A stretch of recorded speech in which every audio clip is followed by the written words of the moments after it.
We've all been there, falling into those sneaky little psychological traps that mess with our heads and hold us back from true success. Back in the day, only folks really diving deep into their inner worlds cared about this stuff.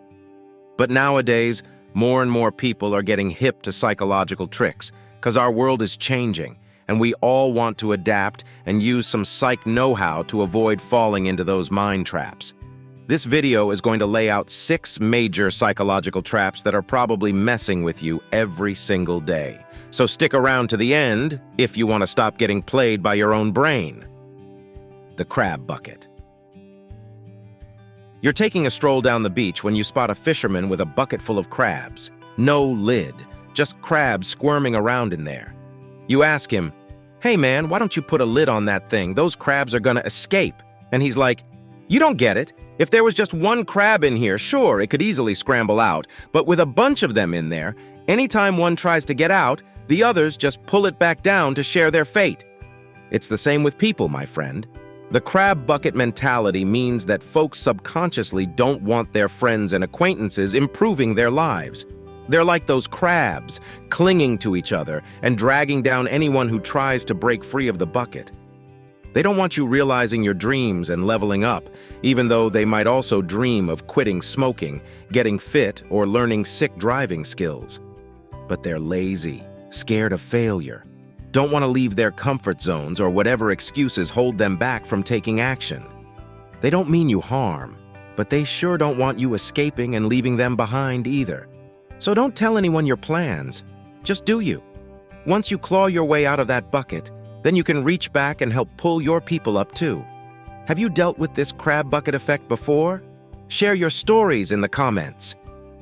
As Voltaire said, "Our wretched species is so made that those who walk on the well-trodden path always throw stones at those who are showing a new way." The illusion of choice. Every day we're faced with choices, but is it really a choice or just an illusion? Try tracing the logical chain behind a decision you make. People choose based on patterns. If you actually try following the logic of your choices, you'll find you can't really explain why you made that specific pick. Yeah, you made a choice, but why that one? You walk into an ice cream shop, check out all the options, vanilla, fruit swirl, cherry, chocolate, and a waffle cone. But you end up getting creme brulee. Your brain did some serious work to land on that flavor, and you could never say with certainty why you chose the creme brulee, because the choice was already made for you. When we need to make a choice, associative and logical pathways fire up based on our past experiences. But all that built-up experience is largely imposed on us from the outside. Our choices are shaped by the particular lens we view the world through, a lens built by our environment and influences. Every time we choose, we're really just falling into the trap of beliefs we mistakenly think are our own. So be conscious when choosing. As Voltaire warned, illusion is the first of all pleasures. The comfort zone.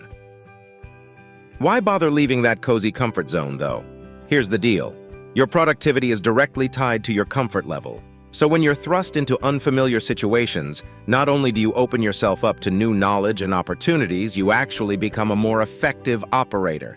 If your life is one chill, problem-free day after another of just doing the usual, that's a sign your comfort zone is sky high. But why mess with a good thing and disrupt that comfort, right? Well, you gotta get out of your bubble to really push yourself into those growth zones. It's in the unfamiliar territory where you activate all your hidden reserves and start hustling harder, because deep down you're just trying to get back to that comfortable state. That's how you level up into the learning zone, rapidly gaining new skills and insights through applied effort. At a certain point, your upgraded comfort zone will absorb and merge with that learning zone. But watch out. If you get too freaked out in the discomfort, you could spiral into the panic zone instead of progressing. So don't bite off more than you can chew. Take it step by step and only take on challenges you can handle without losing it. As they say, life begins at the end of your comfort zone. Déjà vu. Not everyone understands what's really going on with that déjà vu feeling. It's actually a brain glitch that happens when you're super tired, sick, or going through a big life change. The malfunction occurs in the hippocampus. the part of your brain handling memory analogies. So your brain takes details from the present moment and mistakenly matches them with details from weeks, months, or years ago that it has stored. After making that faulty connection, your brain then interprets the current scenario as a distant memory replaying. It's just your recent experience getting misfiled as ancient history. You're caught in a mind trap of reliving the same scene twice without realizing it.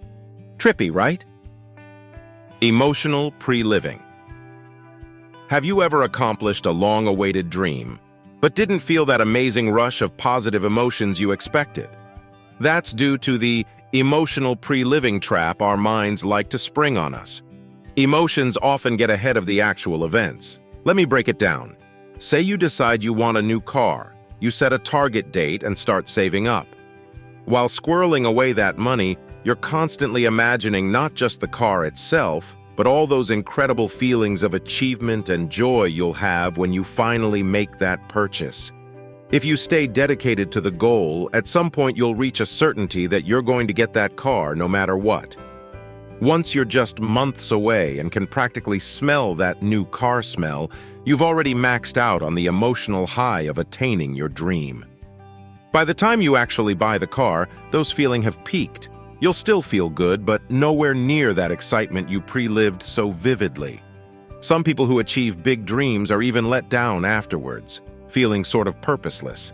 That's why lots of highly motivated people set goals so lofty and outrageous that they can never quite be attained in one lifetime. That way, they never have to come down off that emotional high of fevered anticipation before the dream is realized. I'll send the rest of the text in another message to avoid going over the character limit. Just let me know when you're ready. The survivor bias trap.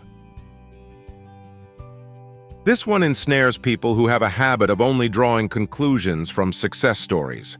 Listen to somebody recount how they were saved by a dolphin, and they'll probably conclude that dolphins are the most benevolent creatures ever. But they forget about all the poor souls the dolphins shoved away from shore and out towards the open ocean instead of rescuing them. The survivor bias trap tricks people into mimicking the behaviors of their successful peers in hopes of replicating that success. If some high school dropout became a millionaire at 30, it doesn't necessarily mean all dropouts are destined for Fortune 500 glory. To really set yourself up for success, you can't just study the ways of the survivors. You also have to examine the missteps of those who didn't make it, so you can avoid those pitfalls yourself. There you have it. 6 major psychological traps your tricky brain likes to lay. Stay woke to these mind games so you can stop being a puppet to your own psyche. Let me know if any of these traps have messed with your head before. Until next time, friends.